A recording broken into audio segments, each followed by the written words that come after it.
அஸ்ஸலாமு அலைக்கும் ரஹ்மத்துல்லாஹி வரகாத்துஹு. ஒரு நாள் எல்லாருமே மரணத்தை அடைஞ்சு தான் ஆகணும். எப்போ நமக்கு மரணம் வரும் அப்படிங்கிறது யாருக்குமே தெரியாது.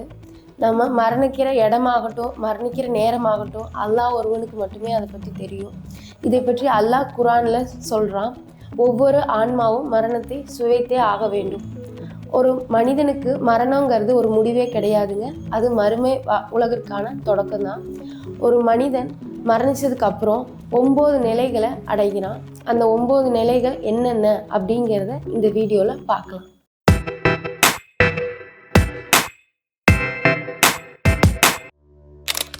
முதல் நிலையான மரணத்தை பற்றி பார்க்க போகிறோம். மனிதனுடைய ரூஹ் எடுப்பது அல்லாஹ்வுடைய கட்டளையினால் மலக்குல் மவுத் எடுப்பாங்க. ஒரு மூமினுடைய ரூஹ் எடுக்கிறது ரொம்ப எளிதாகத்தான் நடக்கும். அதே ஒரு காஃபிருடைய ரூஹ் எடுக்கிறது வேதனைக்குள்ளாக்கி தான் எடுக்கப்படும். முகமது நபி ஸல்லல்லாஹு அலைஹி வஸல்லம் இதை பற்றி சொல்கிறாங்க. ஒரு மூமினுடைய ரூஹ் எடுக்கிறது பாத்திரத்தில் இருக்கும் துளியை எடுப்பது போல் எளிதாகத்தான் இருக்கும். அதே காஃபிருடைய ரூஹ் எடுப்பது முள்ளுக்குள்ளே சிக்கி இருக்க கம்பளி துணியை எடுக்கிறது எவ்வளோ கடினமாக இருக்கும் அந்த மாதிரி இருக்கும். ஒரு மூமினுடைய ரூஹு வாசனை மிக்க காற்று மாதிரி தான் எடுக்கப்படும். அதே காஃபிரோடைய ரூஹு துர்நாற்றம் வீசும். வானங்கள் மூமினுடைய ரூஹை எடுத்து செல்லும். அதே வானங்கள் காஃபிருடைய ரூஹை எடுத்து செல்ல மறுக்கும். அல்லாஹ் ஒரு மூமின் ஆனவனோட கபரை அமைதியாக வச்சிருக்கான். அதே காஃபிர் ஆனவனுடைய கபரை வேதனைக்குள்ளாக்கி வச்சிருக்கான். இரண்டாம் நிலையான கபரின் வாழ்க்கை. மனிதன் மரணித்த பிறகு பர்சக் வாழ்க்கை அடைகிறான்.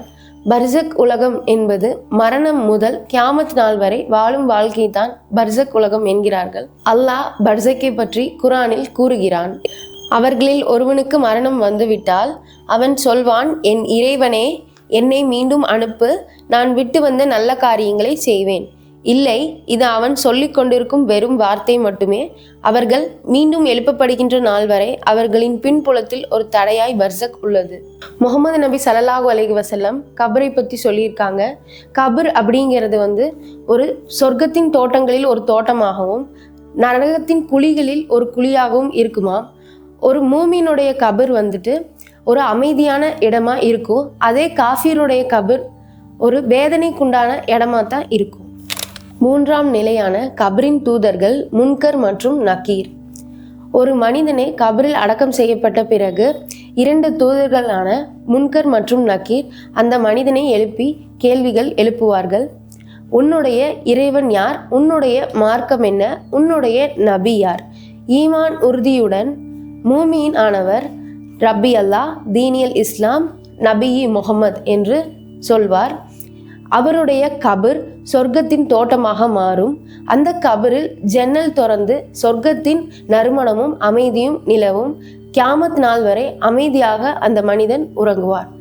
அதே காஃபிருடைய நிலையாவது கேள்விகளுக்கு பதில் சொல்ல முடியாமல் தடுமாறுவார். அவருடைய கபர் அவனை நெருக்கி எலும்புகள் ஒன்றோடு ஒன்று சேர்ந்து உடைக்கப்படும். அவருக்கு வேதனை கொடுப்பார்கள்.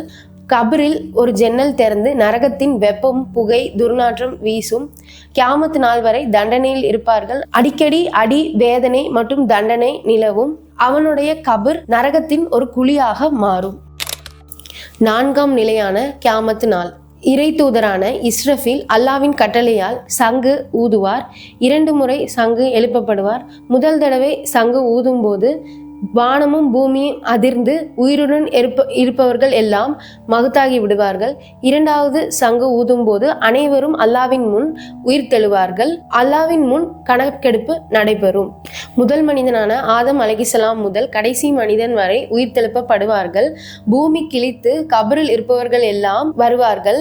முகமது நபி ஸல்லல்லாஹு அலைஹி வஸல்லம் கூறியிருக்கிறார், கபரில் இருப்பவர்களுக்கு உடல் முழுவதும் அழிந்துவிடும், ஆனால் முதுகின் அடிப்பகுதி எலும்பு அழியாது, அஜ்வு சன்ஃப் என்று கூறுவார்கள். அதன் மூலம் அல்லாஹ் அவர்களை மீண்டும் உருவாக்குவான். மக்கள் அனைவரும் காலணி இல்லாமலும் சுன்னத் செய்யாமலும் அல்லாவின் முன் எழுப்பப்படுவார்கள். 5ஆம் நிலையான மஹ்ஷர் மைதானம். மனிதர்கள், ஜின்கள், விலங்குகள் என அனைவரும் அல்லாவின் முன் மஹ்ஷர் மைதானத்தில் நிறுத்தப்படுவார்கள். அந்த நாளில் சூரியன் மிகவும் அருகில் இருக்கும். மக்கள் அனைவரும் வியர்வையில் மூழ்குவார்கள். அவரவர்களின் பாவங்களுக்கு ஏற்ப அவர்கள் வேர்வையில் மூழ்குவார்கள். சிலர் முழங்கால் வரை, சிலர் இடுப்பு வரை, சிலர் கழுத்து வரை, சிலர் முழுதும் மூழ்குவார்கள். அமால் நாமா என்ற செயலேடு கையில் கொடுக்கப்படும். வலது கையில் கொடுத்தால் அவர்கள் சொர்க்கவாசிகள், வெற்றியாளர்கள். இடது கையில் கொடுக்கப்பட்டால் அவர்கள் தோல்வியாளர்கள், நரகவாசிகள். அமால் நாமா என்பது கியாமத்து நாளில் அல்லாவின் முன் கொடுக்கப்படும் ஒரு செயலேடு. நமது வாழ்க்கையில் நாம் செய்த நல்லதும் கெட்டதும் மலக்குகளால் பதிவு செய்யப்பட்ட கையேடுதான் அமால் நாமா. அல்லாவின் முன் அனைவருக்கும் தனித்தனியாக விசாரணை நடத்தப்படும். அவர்களிடம் 4 கேள்விகள் எழுப்பப்படும். இளமையை எதற்கு வீணாக்கினாய்? வாழ்க்கையை எதற்கு செலவிட்டாய்? செல்வத்தை சம்பாரித்து எங்கு செலவிட்டாய்? அறிவை பெற்ற பின் அதன்படி நடந்தாயா? மக்கள் கியாமத்து நாளில் இந்த 4 விஷயங்களுக்கு பதிலளிக்காமல் அல்லாவிடம் அசைய முடியாது. நமது உடல் உறுப்புகள் கூட நமக்கு எதிராக சாட்சி கூறும். நம்முடைய கண், கை, கால், காது, தோல் அனைத்தும் நமக்கு எதிராக சாட்சி தரும். பூமியில் நாம் நடந்த இடங்கள் கூட நமக்கு எதிராக சாட்சி தரும். மலக்குகள் நம்முடைய செயல்கள் அனைத்தையும் எழுதி வைத்திருப்பார்கள். 6ஆம் நிலையான சிராத்துல் முஸ்தகீம் பாலம். சிராத்துல் முஸ்தகீம் பாலம் என்பது நரகத்தில் மேல் அமைந்துள்ள மிகவும் மெல்லிய ஆபத்தான ஒரு பாலம். எல்லா மனிதர்களும் ஜின்களும் கியாமத்து நாளில் அதை கண்டிப்பாக கடக்க வேண்டும். சிராத்துல் முஸ்தகீம் பாலம் என்பது ஒரு முடியின் நுனியை விட மெல்லியது, வாளின் கரையை விட கூர்மையானது என்று ஹதீஸ்களில் கூறப்படுகிறது. மூமின்களின் நிலையானது அவர்களின் ஈமான் மற்றும் அமல்களுக்கேற்ப அவர்கள் மின்னல் வேகத்தில் சிராத்துல் முஸ்தகீம் பாலத்தை கடந்து செல்வார்கள். சிலர் மின்னல் வேகத்தில் கடப்பார்கள், சிலர் ஓடுவது போல, சிலர் காற்று போல கடப்பார்கள், சிலர் தளர்ந்தும் தளராமலும் கடப்பார்கள். சிலர் விழுந்தாலும் அல்லாவின் இரக்கத்தால் மீட்கப்பட்டு சொர்க்கத்திற்குள் நுழைக்கப்படுவார்கள். காஃபிர்களின் நிலையானது சிராத்துல் முஸ்தகீம் பாலத்தில் சிக்கி நரகத்திற்கு தள்ளப்படுவார்கள். நரகத்தின் கொக்குகள் அவர்களை பிடித்து இழுத்து நரகத்திற்கு கூட்டிச் செல்லும். நரகத்தில் இருக்கும் சிலர் சுத்திகரிக்கப்பட்ட பின் அல்லாவின் இரக்கத்தால் மீட்கப்பட்டு சொர்க்கத்திற்குள் நுழைக்கப்படுவார்கள். எவரெல்லாம் சிராத்துல் முஸ்தகீம் பாலத்தை வெற்றிகரமாக கடக்கிறார்களோ அவர்களால் மட்டுமே சொர்க்கத்திற்குள் நுழைய முடியும். 7ஆம் நிலையான சொர்க்கம். சொர்க்கத்தில் நதிகள் ஓடும், தோட்டங்கள் இருக்கும், பால், தேன், மதுபான நதிகள் ஓடும், கம்பளங்கள், அரண்மனைகள், இரத்தின மாளிகைகள். சொர்க்கவாசிகளுக்கு மனதில் அமைதி, இளமை மற்றும் அவர்களுக்கு நோய் இல்லை, துன்பம் இல்லை, மரணம் இல்லை. முகமது நபி ஸல்லல்லாஹு அலைஹி வஸல்லம் கூறியிருக்கிறார், சொர்க்கவாசிகளுக்கு அரண்மனைகள், மாளிகைகள், தோட்டங்கள் எல்லாவற்றையும் விட மிகப்பெரிய ரசகானது அல்லாவை நேரில் காண்பது என்று கூறியிருக்கிறார். 8ஆம் நிலையான நரகம். நரகத்தில் காஃபிர்களுக்கு சுடும் தீ, எரியும் காற்று, கொதிக்கும் நீர், சங்கிலிகள், அடிகள், உதைகள் மற்றும் வேதனைகள் அல்லாஹ் அளிக்கின்றான். அவர்களுக்கு நிரந்தரமான துன்பமும் அவமானமும் காத்து கொண்டிருக்கிறது. குரானில் கூறப்படுகிறது, காஃபிர்கள் அவர்கள் எப்பொழுதெல்லாம் வெளியேற விரும்பினாலும் அவர்கள் மீண்டும் அதிலேயே சேர்க்கப்பட்டு அல்லாஹ் கூறியிருக்கிறான், சுடும் தண்டனையை சுவையுங்கள்.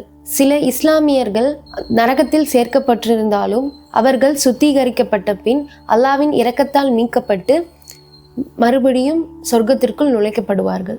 இவைதான் ஒரு மனிதன் மரணத்திற்கு பின் கடந்து செல்லக்கூடிய 8 நிலைகள். அல்லாஹ் நம்முடைய கபரை விசாலமாக்கி நம்முடைய கியாமத்து நாளில் நம்மை பாதுகாத்து நம்மை சொர்க்கவாசல்களுக்குள் அழைப்பானாக, இன்ஷா அல்லாஹ்.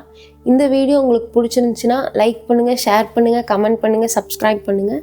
அஸ்ஸலாமு அலைக்கும் வரஹ்மத்துல்லாஹி வபரகாத்துஹு.